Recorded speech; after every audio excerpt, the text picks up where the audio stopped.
नमस्कार, स्वागत, वंदन, अभिनंदन आप सभी लोगों का आज के इस वीडियो में, जिसमें हम क्लास 9 का मैथ सब्जेक्ट का चैप्टर नंबर 9 जिसका नाम है सर्कल। तो आज के इस वीडियो में हम इस चैप्टर के कुछ क्वेश्चंस को अटेम्प्ट करेंगे।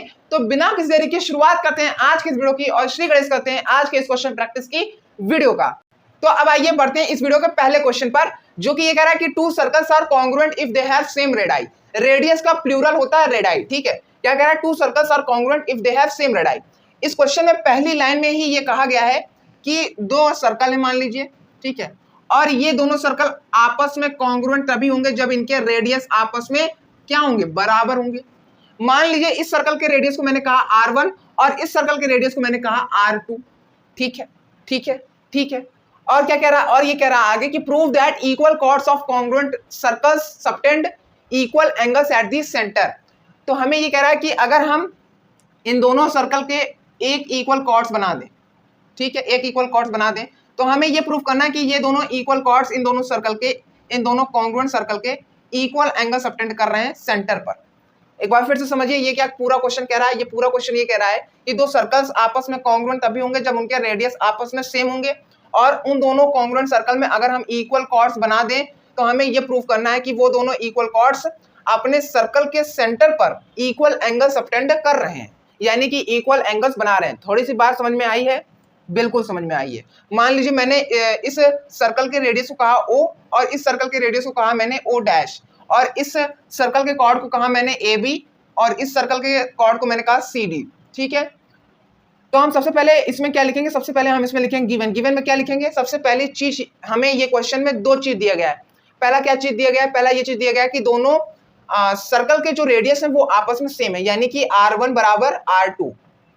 दूसरी चीज क्या इक्वल, दूसरी चीज हमें क्या गिवन है क्वेश्चन में? दूसरी चीज हमें ये गिवन है कि AB बराबर CD, ठीक है। और क्या है गिवन है? हो गया टू प्रूफ। गिवन के बाद हम लिखेंगे टू प्रूफ, ठीक है। यही दो चीज हमें क्वेश्चन में गिवन थी। हाँ, टू प्रूफ में क्या लिखेंगे? टू प्रूफ में हमें ये लिखना है कि एंगल AOB बराबर एंगल COD, यहाँ पे बनने वाला एंगल यहाँ पे बनने वाले एंगल के बराबर है। टू प्रूफ के बाद हम लिखेंगे प्रूफ, जिसमें हम इस क्वेश्चन का पूरा क्रियाकलाप लिखेंगे। और इस क्रियाकलाप में सबसे पहले हम ये लिखेंगे इन ट्रायंगल, इन दोनों सर्कल में दो ट्रायंगल दिख रहे हैं, पहला ट्रायंगल AOB और दूसरा triangle CO dash B, CO dash B नहीं D, CO डैश D, ठीक है। अच्छा, अब मान लो कि मैं ये सोच रहा हूं कि मैं इस चीज को कैसे प्रूव करूं, मैं इस चीज को कैसे सॉल्व करूं।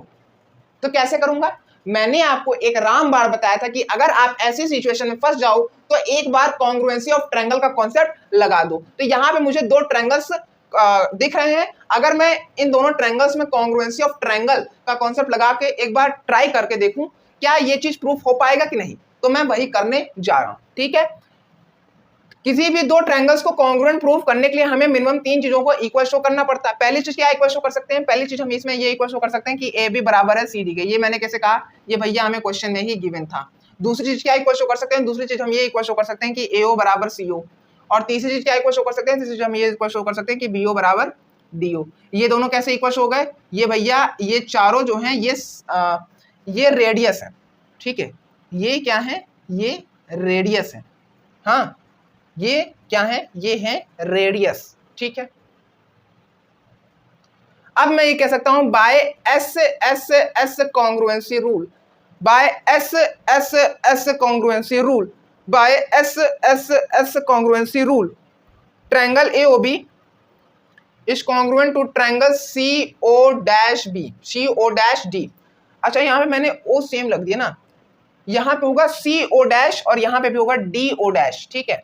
हाँ, ठीक है, ठीक है, ठीक है। यहाँ पे रेडियस मत लिखो, नहीं तो जो चेक करने वाला है ना आपका सोल्यूशन वो थोड़ा सा कंफ्यूज हो जाएगा, क्योंकि भाई यहाँ पे दो सर्कल हैं और अगर आप यहाँ पे रेडियस लिख दोगे ना तो उसका मतलब ये हो जाएगा कि ये चारों सेम ही सर्कल का रेडियस है, तो इसका मतलब अलग निकल जाएगा। तो आपको यहाँ पे सिंपल सा ये लिखना है गिवन। गिवन क्यों? क्योंकि गिवन में लिखा R1 बराबर R2। R1 किसका रेडियस है? इस सर्कल का। R2 किसका रेडियस है? इस सर्कल का ना। तो हम थोड़ा सा लॉजिक लगा के देखें तो ये चारों जो रेडियस है वो आपस में इक्वल है ना। तो मैं कह सकता हूं बाय CPCT एंगल AOB बराबर एंगल COD। यही चीज तो मुझे प्रूफ करना था, ये चीज प्रूफ हो गई ना। देखा मैंने सिर्फ और सिर्फ ट्राई किया था कॉन्ग्रुएंसी ऑफ ट्रायंगल कॉन्सेप्ट को लगाकर, और वही कोशिश सफल हो गया, वही कोशिश सफल हो गई। यानी कि हमने इस चीज को कॉन्ग्रुएंसी ऑफ ट्रायंगल का कॉन्सेप्ट यूज करके प्रूफ कर दिया, सॉल्व कर दिया। ठीक है, तो अभी तक के लिए सिर्फ इतना ही। जितनी चीजें मैंने आपको समझाई उतनी चीजें अगर आपको समझ में आई हो तो वीडियो को लाइक, वीडियो को शेयर और चैनल को सब्सक्राइब जरूर करिएगा। लास्ट तक के लिए बने रहने के लिए थैंक यू सो मच। मिलते हैं अगली वीडियो में।